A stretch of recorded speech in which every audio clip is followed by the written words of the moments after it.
Hello everyone! Welcome to Toys Talk English. This is my first video on this channel.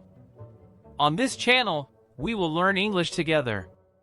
If you want to learn English in a fun way, you are in the right place. Let's start our story. This is a hero. He is strong.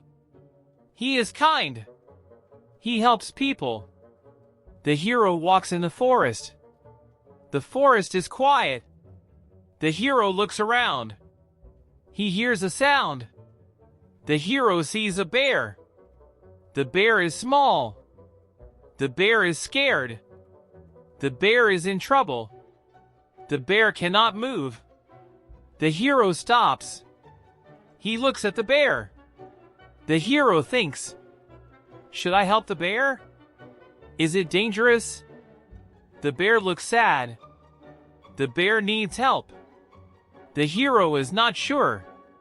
Now it is your turn. If you want the hero to save the bear, please like this video.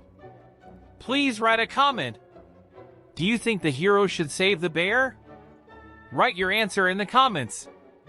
The hero looks at the bear again. He takes one step forward.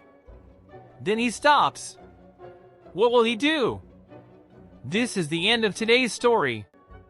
Thank you for watching. This is my first video on this channel. More English stories are coming soon. See you in the next video. Goodbye.